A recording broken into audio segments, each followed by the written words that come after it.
Hello, I'm Food Daniel. Tonight I'm whiling away the lockdown time by giving you my ranking of the 10 solo albums of Ronnie James Dio. I got the idea from doing this from a YouTube page called Sea of Tranquility, run by Mr. Pete Pardo. In his videos, he ranks the albums of many of his favorite rock bands, and he's real good at it, and he made it seem interesting and fun enough that I want to give a shot at it myself. I won't be anywhere near as good as he is because he's able to do all his videos in one take. I don't know if he has a teleprompter or not, but I'm not going to be quite that good, but I hope you find it interesting. And again, like anybody's fan rankings of anything, purely subjective. Some of you might hate my rankings, some of you might like them, and that's perfectly fine. And I hope you tell me about it in the contents either way, or the comments section either way. Okay, here we go. Number 10. My least favorite Ronnie James Dio album. I don't think there'll be much dispute over this. Angry Machines. I was about to say, I don't know anybody who likes Angry Machines, but now that I think about it, I don't know anybody who's really much aware of Dio's solo output after the 80s. But yes, the Angry Machines album, Dio, by his own admission, wasn't quite sure what heavy metal was the time he made the album. So, the word unfocused crops up in several of the reviews of the album I've read. It's not all bad. The first two songs are real good. The first song, Institutional Man, it would have been right at home on the previous album, Strange Highways, which I like a lot. The second song, called Don't Tell the Kids, it's the token speed song. Most Dio albums usually do have that one token speed song. Don't Tell the Kids is Angry Machines' token speed song. It's real good. After that, though, there's a lot of filler on there. Double Monday, Golden Rules, Dying in America, Black, Hunter of the Heart. None of them are really all that memorable. The longest song on the album, called Stay Out of My Mind, it's 7 minutes long. Experimental is the word that comes to mind. It's in the songwriting credits. It's the only song that was not written by Dio himself. It was written by bassist Jeff Pilson. And it's kind of psychedelic, and really, I don't think anybody really listens to Dio for that. I can't say it's a bad song, but I will say, at 7 minutes long, it's something completely different than what you want to hear from Dio, and not something you particularly want to hear from Dio. And the last song on the album, called This Is Your Life, it's just an instrumental. I think it's just pianos and vocals. It's supposed to be this treacly inspirational song, but it feels too thin being just piano and vocals. Dio's done this kind of song before, and he's done it much better. It just feels throwaway, and as a way to end an album, it didn't do anything for me. Oh, I didn't mention another song, Big Sister. Big Sister is a fairly good song on the album. It's also arguably the most blatantly political song Dio has ever done, and that's another thing I don't think any Dio fan wants to hear. Nobody wants to hear Dio get political. We want politics. Listen to Rage Against the Machine. Dio, that's not what we want. So a good melody, partially killed by a theme that nobody wants to hear Dio for. So, yes, my least favorite Dio album is Angry Machines. Number 9, Killing the Dragon from 2002. I forgot to mention Angry Machines was from 1996. I need to remember to do that, give the year. Killing the Dragon, similar to Angry Machines, it has an excellent opening song and a couple other good songs right after it, but there's an awful lot of filler in there that, to me, makes the album not really memorable or enjoyable at all. Now, it's not as experimental or unfocused as Angry Machines, though. No, this is much more traditional, good rock and roll that you'd expect from Dio. But that catchiness just isn't there for the most part. Now, the exception, of course, the opening track, Killing the Dragon. That is, in my opinion, one of the very best Dio songs. If I had to come up with a greatest hits Dio album of 10 or 12 songs, that'd be one of them. The title track, Killing the Dragon, one of Dio's very best songs. A nice gallopy song where Dio expresses his concern about runaway technology, a theme that he had explored before on the Black Sabbath song of his called Computer God. After that, Along Comes a Spider doesn't do anything for me. The third and fourth songs are both real good. Scream and Better in the Dark are quite nice. Scream has an interesting lyrical theme about celebrities have the same concern that the rest of us do. Better in the Dark, true to Dio's nature, the songs are so, the lyrics are so metaphorical. I really don't know what it's about. The fifth song, the longest song on the album, called Rock and Roll, it's a slow tempo song that to me just bores me to death. I don't think it's that interesting at all. After that, you have Push. That was a single. I understand there was a video for it. I've never seen it. It's a kind of a poppy, happy song. Again, not bad, but it's not really memorable. I can only remember the chorus. I can't remember much about it. After that, Guilty. Much more somber song. But again, that mood is all I can remember. I couldn't tell you how it goes or any of the words or anything. Number 8 is the ballad called Throwaway Children that actually makes full use of a children's choir. Yeah, it's a socially relevant song, about, abused or neglected children, and that's cool. As a song, again, I can barely remember it. And the last two songs, Before the Fall and Cold Feet, I didn't even like them the first time I heard it. So, yes indeed. Number 9, Killing the Dragon. Number 8, Master of the Moon from 2004. This was his final solo album. I think it's a noticeable step up from Killing the Dragon, but the same problem as Killing the Dragon and Angry Machines. Only a couple songs that are real good and an awful lot of filler. The opening song is One More for the Road. Yeah, One More for the Road. That's the fastest tempo song on the album, but it's still not really all that fast, not compared to his previous album where that one token fast song was real fast. It's not that fast. It's not bad, just not too interesting. Next is the title track, Master of the Moon. This song is similar to the title track of Lock Up the Wolves.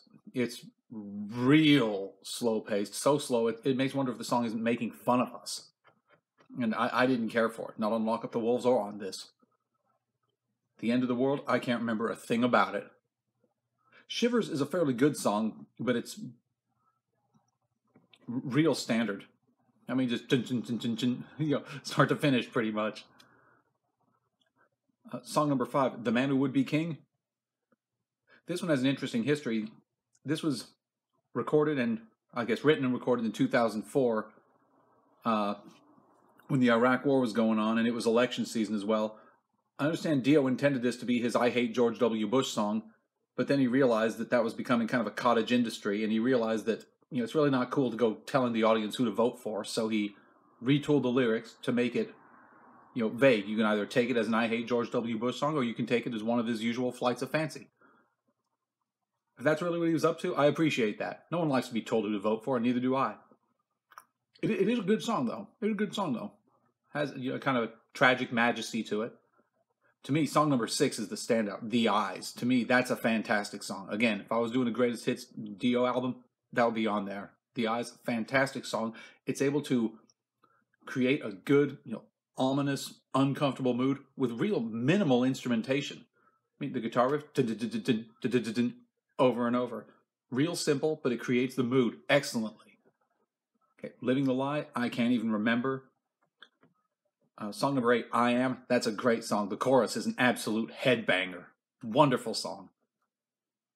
Number 9, Death by Love. Kind of a swaggery, strutty song. Not bad, but again, not memorable. And 10, In Dreams. A tad bit more straight-faced, but still not that memorable. So, this was Dio's solo swan song. Or swan album, I guess. And, it was better than Killing the Dragon, but only by a little bit. Okay, now from number 8 to number 7, there's a big leap in quality. At least I think so. Number 7, Lock Up the Wolves from 1990. When this album first came out, I hated it. It's a completely different lineup, which is never fun for any fan to see, that it's all new people. And it's just a completely different sound. let's face it, Dio's first 4 solo albums are pretty much just variations on the same theme. But Lock Up the Wolves is completely different. And I was also turned off at the time by the completely misleading album cover. Dio is the master of misleading album covers. On Lock Up the Wolves, that cover is the most evil-looking album cover I've ever seen. And not in, that obvious, trying to jerk someone's chain way like the Holy Diver cover is. Lock Up the Wolves, it's a more understated evil. But when I saw that first cover, I thought this is going to be, some real dark, twisted stuff that I was looking for. But what I hear is really hard to call heavy metal at all. In fact, I'd call it heavy blues rock. But it did grow on me over time. It certainly did. And certainly the lead-off track, Wild One, that song's great right out of the box. Great song, great video. It's, the token fast song on the album. And there'd be one other as well, Walk on Water, which is also pretty cool. And there's also a cool song, the closing song, My Eyes. It's got, an epic sweep to it. And Night Music is just plain catchy as a mid-tempo rocker. But the rest of the album, Hey Angel, Between Two Hearts, and Twisted, don't do much for me. Evil on Queen Street, that's the most, heavy blues rock song there. I mean, it's not bad, but again, it's totally not what I was looking for. Born on the Sun is pretty cool from time to time. The title track, I do not like the title track at all. I mean, it's such a dinosaur slow song, like the title track to Master of the Moon, that it feels like the song is making fun of the listener. So, there are a couple real good songs, but for the most part, unremarkable. Number 7, Lock Up the Wolves. Number 6, Strange Highways from 1994. This was the first album Dio did after he left Black Sabbath the second time. Yes, on his second go-around with Sabbath, he recorded the Dehumanizer album in 1992, and the Strange Highways album from 94 sounds like a logical successor to it. It sounds very similar to Dehumanizer, and that's a good thing. Dehumanizer was a great album, and so was Strange Highways. It's certainly the most gloomy solo album Dio ever did. And there's some really great stuff there. Jesus, Mary, and the Holy Ghost, Firehead. The title track is real gloomy. Most of these songs would have been great as Black Sabbath songs. Evolution, it's gloomy with a little bit of bite. Pain, as the title indicates, real unhappy stuff. Give Her the Gun, the most pro-Second Amendment song this side of Ted Nugent. And true to Dio's nature, there is a token fast song in Here's to You, a fast, lively song that lightens the mood a little bit, as does the mid-tempo Hollywood Black. The only 3 songs that really don't do anything for me are all on side 2. Blood from a Stone, Bring Down the Rain, and One Foot in the Grave. Those 3 songs I don't particularly care for.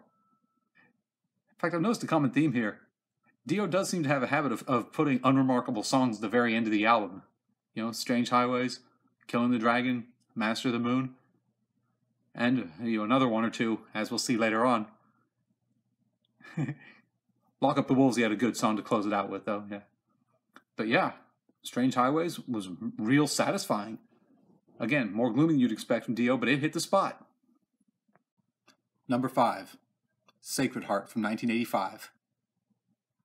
A lot of Dio fans really dislike this album because it's, commercial and popish. To which I say, compared to what, Holy Diver? Because let's face it, Holy Diver wasn't exactly without its commercial and pop elements itself. And yes, Sacred Heart does take it to what for Dio is an extreme. But let's face it, Dio wasn't too far away from, the pop metal fringe anyway. It's not like Slayer doing a pop metal album. So Dio was much better able to pull it off than a lot of other bands would be. And pull it off he did. This album is filled with real fun songs if you're in the mood for something happy and lively. The opening track, King of Rock and Roll, that's an absolutely fantastic track. Fantastic song, fantastic video. There is nothing wrong with it at all. That is rock and roll. The title track, again, he's going for epic sweep, and he hits the mark. It's fantastic. Another Lie, just plain catchy. Just plain catchy. One song I don't like as much as a lot of people do is the single Rock and Roll Children. And that song never did anything for me. And the video has its cool moments. On the whole, it's filled with that 80s cheese that kind of makes the 80s kind of embarrassing. And the intro to that video before the music starts is just painful to watch because the acting is so bad. It just poisons my memory of the entire song, never mind the video. Hungry for Heaven, great song. One of those, believe in yourself, self-actualization songs that heavy metal in general and Dio in particular always was great at. Like the Beat of a Heart, that theme riff, the homophonic rhythm that the guitar and bass are doing, that is a head banger. It's fantastic. Just Another Day, reasonably catchy, and it has a lyrical theme I really love. And it's perfectly appropriate that Dio would have this kind of lyrical theme, that you gotta believe in something or you'll be ordinary. And that's just the kind of thing Dio would sing about. I love it. Fallen Angels, nothing special, but catchy enough. And again, the last song on the album is one that I tend to skip over. Shoot Shoot, it's filler, nothing else to say. So, again, I'm ranking only a number 5 out of 10, but still, I like it much more than most. Number 4, Dream Evil from 1987. I really like this album. Fans who were turned off by the feel-goodism of Sacred Heart probably found Dream Evil much more like it. Well, it's not a doomfest, of course. It is just a little more straight-faced. It's got the same level of straight-facedness as I would say Holy Diver or The Last in Line. The biggest difference between Dream Evil and those two albums, though, Dream Evil is much more keyboard intense. And as a drummer, something I notice on the Dream Evil album, and this is a bit of a negative, the crash cymbals on that album, they all sound like splash cymbals. Instead of hearing psh, you hear psh. It's like that the whole album. I don't know if that's something non-drummers notice or not, but I sure noticed it. But also as a drummer, back then, I would play along to the cassette tape of it. I would play the drums along the cassette tape. Dream Evil is one of the funnest metal albums to play along to. I have so much fun because Vinny Appice has that remarkable habit of his of playing just straight quarter notes on the ride cymbal no matter how slow the song is. Instead of doing 8th notes or 16th notes if the song is real slow, it sticks with straight quarter notes the whole time. And you see that most obviously on the ballad on this song, All the Fools Sailed Away. The ballad on this album. That's it's a slow, epic ballad, and Vinny Appice, very slow tempo, but still quarter notes. It's a kick, and it's fun. It's fun to play along to. As for the rest of the album, the song starts off with Night People, one of the token speed songs on the album. It's always fun when the metal band starts out an album with the fast song. And this, I think it did a lot to reassure the fans who were wondering if Dio wasn't going too popish. So he starts with a fast and reasonably straight-faced song. The title track, wonderful, wonderful.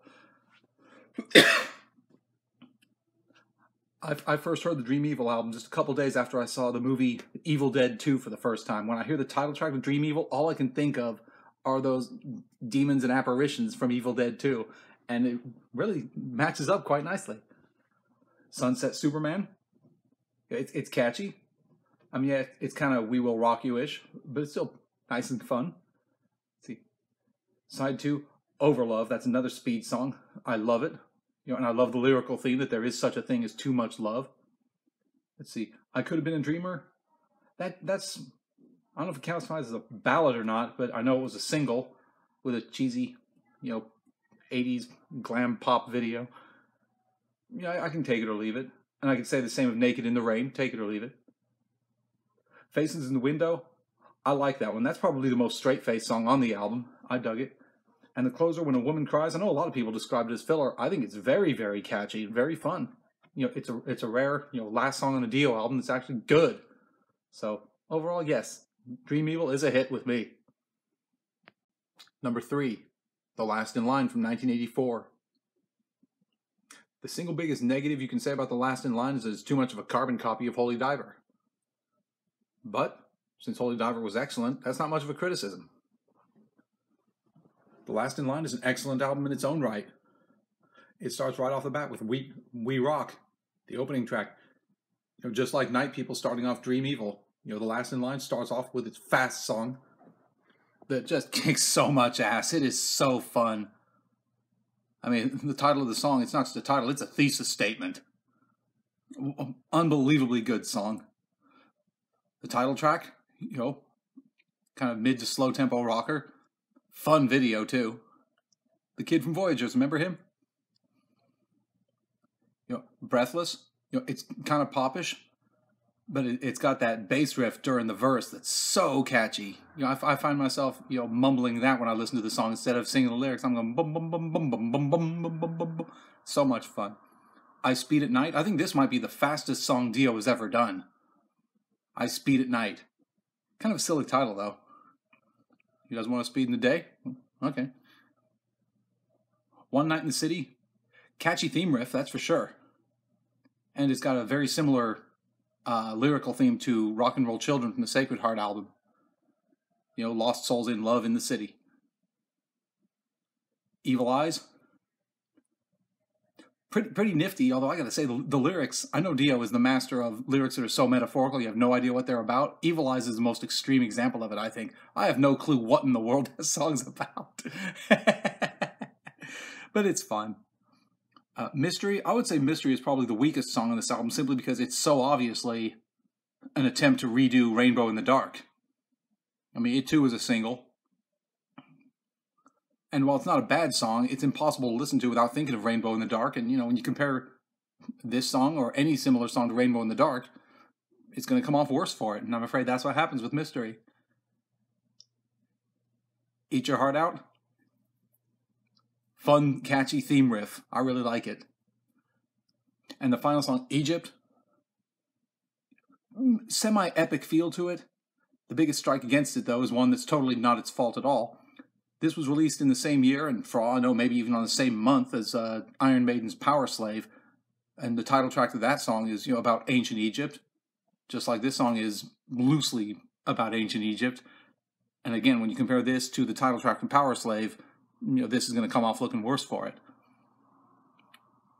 But if you can forget Iron Maiden when you listen to Dio, this song holds up just fine. And indeed, the whole album holds up very, very well. This is an excellent album, no question about it. Number 2, Holy Diver from 1983. I know what you're thinking. Why am I putting Holy Diver at number 2, not number 1? Well, we'll get to that when I get to number 1. Holy Diver definitely lives up to its reputation. To me, it's even better than its reputation because in addition to being tons of fun to listen to, again, like the Dream Evil album, as a drummer, I find it even more fun to play along to. This album is real fun to play along to, start to finish, because you've got good variety of mood, good variety of tempos. You know, Stand Up and Shout, again, you're opening with a speed song. The title track, okay, I'll admit, I think the title track is a bit overplayed. You know, I hear it a little too much. And while I like the video, I don't like it as much as most other people do because I just don't see Dio as very physically imposing like he's supposed to be in the video. But it is an excellent song, especially that keyboard intro. It's wonderful. You know, Gypsy, you know, that's a bit of a feel-good song, I guess you'd say. Caught in the Middle, I think Caught in the Middle is the closest thing to a filler song, but even that's nicely fun. Don't Talk to Strangers, you know, got some straight-faced bite to it after that kind of ballady intro. To me, side 2 is far better than side 1. Straight Through the Heart, that guitar riff is so catchy, the song could be an instrumental and I'd still love it. The same goes for Invisible. The homophonic bass and guitar riff, you know, it's a head banger. It's so much fun. Again, it could be an instrumental and it'd be just fine. Rainbow in the Dark, I'll confess, to me that song is overplayed, done to death. I could go the rest of my life without hearing it. But before I got sick of it, I loved it, so there you go. And Shame on the Night, you know, I think that and the title track are the real straight-faced songs on it. Shame on the Night is the slowest song on the album, but no less powerful for it. It's not a weak way to end the album at all. It's great. This album is, start to finish, tons of fun, easily deserving of its reputation. And again, I think it's even better than its reputation. So number 2, Holy Diver. And number 1, my favorite Dio album of all time, Magica from 2000. Mr. Pete Pardo of Sea of Tranquility speculates that if Magica had been released 10 years previous, if it had been released in 1990 instead of 2000, it would have a much better reputation. I agree, it probably would have. Because this album does sound much more similar to his 80s albums than his 90s albums. Magica is, of course, the rock opera of his. And by putting all those lyrical themes of his about wishing wells and rainbows into narrative form, it makes all the previous Dio albums feel like it was just a build-up or a warm-up to this. Because let's face it, imagine if in the 80s, you're a Dio fan listening to Holy Diver and Last in Line, you find out he's doing a rock opera, with these similar themes of his. You wouldn't be able to wait for it. Well, in 2000, we got it. And it's fantastic. It's fantastic. Now, I know some people really don't care for rock operas or concept albums, whatever you want to call them, and I can see why, because, it makes it kind of hard to appreciate individual songs. If, you're hearing the song, it's in the middle of the story, you don't know what's happening. Well, Dio gets around that problem very easily by simply making the story vague enough that the songs could work just fine as standalones if that's how you want to take it. You could pretend these are standalone songs, and you don't miss much. Me, I like the loose narrative, though. I do like the loose narrative, and it's appropriate Dio would do it in a loose narrative because, as I've said a couple times before, he's the master of heavy metaphor. Sometimes so metaphorical you don't even know what he's talking about. Now, being a rock opera, there are interludes where, you hear that robotic voice, just setting the tone for everything. But once we start the Magica theme, I know I've complained before about songs that are, stupidly slow. Magica theme is close to that, close to stupidly slow, but it gets a mulligan because it is, the overture, and an overture needs to be a bit grander at whatever it's doing, and if it's, slow, then it can be grandly slow, and it's only 1 minute long anyway, so no sweat. Lord of the Last Day is right about as slow, but it's pretty much the lyrical intro that sets the stage. Fever Dreams, nice mid-tempo with a catchy guitar riff. Turn to Stone, that too. Very similar. Are you familiar with a Judas Priest song called You Say Yes? Turn to Stone, during the chorus, has a similar guitar riff to the verses of the Judas Priest song You Say Yes. And I love that song. So I dug Turn to Stone. Feed My Head. That theme riff, very simple, but it's an absolute headbanger. Ba-da-da, ba-da-da. Headbanger, though. Headbanger. My favorite song on the album is the longest song on the album, Ariel. It's a little bit slower tempo, but it's somber. There's a somberness to it, and it's about the older wizard who's got something in the back of his mind that's really bothering him, and it feels like a pensive song.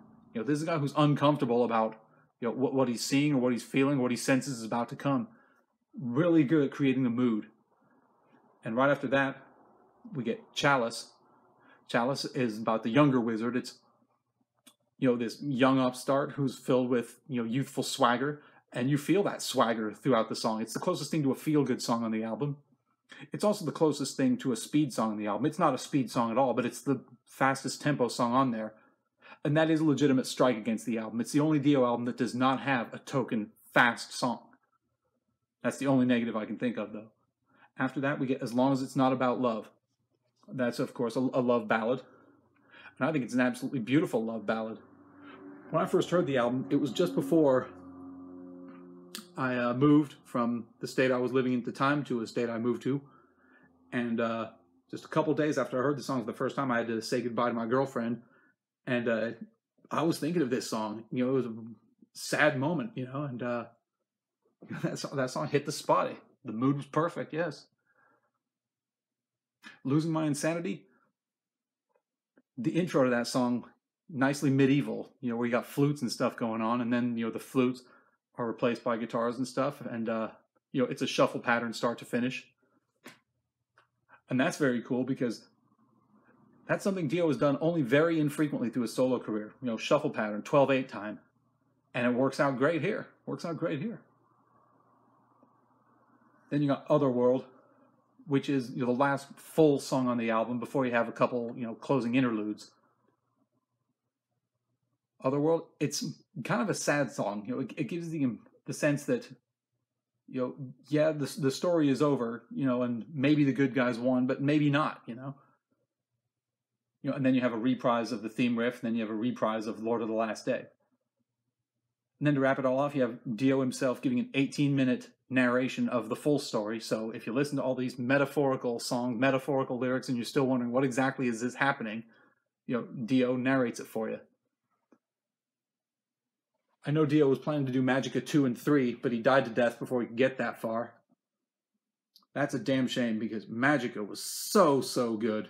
It is my favorite Dio album. Well, thank you for watching this, and by all means, tell me what you think in the comments.